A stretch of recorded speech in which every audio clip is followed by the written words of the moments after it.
Alrighty everybody, welcome back to the Pittsburgh Wiffle Ball League. It has been so long since we have uploaded a video, about 9 months since the award show took place.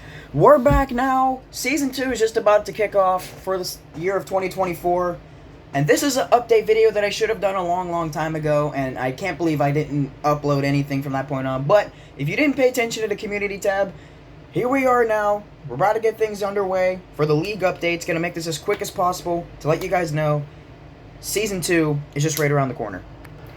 For starters, to begin off 2024 news for this season, we are adding 2 new expansion teams to the Pittsburgh Wiffle Ball League. One will represent each division for the Shadow and Ghost League. The Pacific Pirates will represent the Shadow League, and the Sea Island Swamp Donkeys will represent the Ghost League. These 2 teams were added just about like 2 months after the first season was concluded, when the then Midwest Mavericks won the World Series. I'll get to that in a minute. But they are very excited to be a part of this league. They got the chance to pick first, well, before the redraft order, reorder for the draft, I mean. I'll get to that too in a little bit.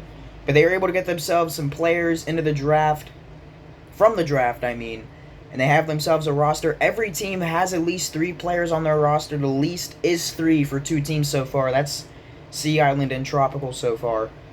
And that's the first piece of news, that we have 6 teams now in the league.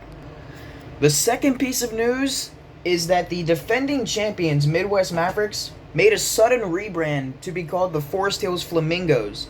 We do play in the region of Forest Hills, though, but they wanted to go with the Flamingo name because they thought it sounded really amazing, and there was just a lot of controversy over that for the players. And they decided to go with Forest Hills. It's like Forest Hills, like in the middle of the country almost, like towards Montana, Nebraska, and all that. There's not really a lot of flamingos up there, but they decided to go with Forest Hills Flamingos for some apparent reason. But that's what they're going to be called for the 2024 season. Next is some roster change movement. Tate Norman was traded to the Southeast Steamrollers from the Tropical Tide in exchange for a 2024 second-round pick, which wasn't even used, unfortunately. And speaking of Tate Norman getting traded, before I get to other ones, he was traded again from the Southeast Steamrollers. He got traded to the Swamp Donkeys for their upcoming first-round pick. And that was a big, risky trade, because Sea Island would later on swap picks with the Steamrollers for the draft reorder wheel, which was crazy because they were the last 2 teams in the wheel. So it was like, if Sea Island was the one picked, Southeast would get that pick. And Southeast was picked in the wheel, Sea Island would get that pick. So that was how that trade went down. And it was truly unbelievable. So he got traded twice in one offseason. The second part of roster changes, Jameer Hughes from the Tropical Tide entered free agency and signed with his brother Graham Hughes in the Downtown Dynamite, as Ethan Given took over the Pirates to form that team. And with Ethan stepping down as the Dynamite manager, he now is the manager for the Pacific Pirates. So he will be a part of the Ghost League now. And we're going to get down to the draft.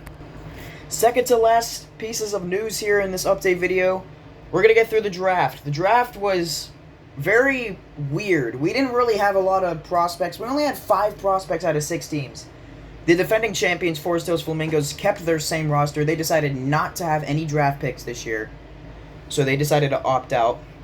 But from the first overall pick, the Pacific Pirates, who had the draft order wheel selected to them, they took PXW pitcher Lucas Stragan from the Pacific Purple Dragons, so he's staying in the Pacific area. With the number 2 pick, Downtown Dynamite selected Xavier Bostard from Woodland Hills Baseball. That's another Woodland Hills player for this league. Number 3 pick, another Woodland Hills baseball player. Well, Swissville baseball player, basically. The Tropical Tide selected Nick D'Amico. He is a designated hitter.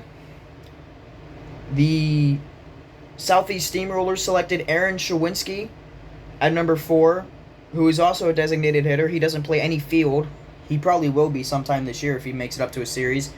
And Seraphim Hirschman, the second female in this league. By the way, the first female in the league, Eden Hughes, unfortunately retired. I didn't get to that part. But other than that, Seraphim Hirschman is a rookie for the Sea Island Swamp Donkeys. They will have a roster of rookie manager Evan Farrington, Tate Norman, and Seraphim Hirschman. Tate Norman's the only one with experience from last season on that roster. that is the draft update. And with the last piece of news is the Slate 1 schedule. Sea Island will be taking on Pacific for the expansion series matchup. Opening day was decided. June 10th is the Southeast Steamrollers and Tropical Tide. They will play at some time at around after lunch at around point, so they'll probably be playing at around like 1:30 to they'll probably be playing at around like 2 or some so like that. But that's the opening day matchup. Mark that on your guys' calendar. Upload schedule is a little bit risky here. We're not just going to take one day to upload it. We'll have an editing system now, so that way games can go quicker from the YouTube video perspective instead of it being full games. But yeah, June 10th, opening day series, Southeast and Tropical. And the last Slate 1 series is the Downtown Dynamite taking on the defending champions, Forest Hills Flamingos. And that is going to do it for the league update for 2024. By the way, opening day will be live stream on Instagram Live June 10th. Somewhere at around 2 p.m. I'll put that on the community post for YouTube and then as well for Instagram. Other than that, we'll see you guys for opening day.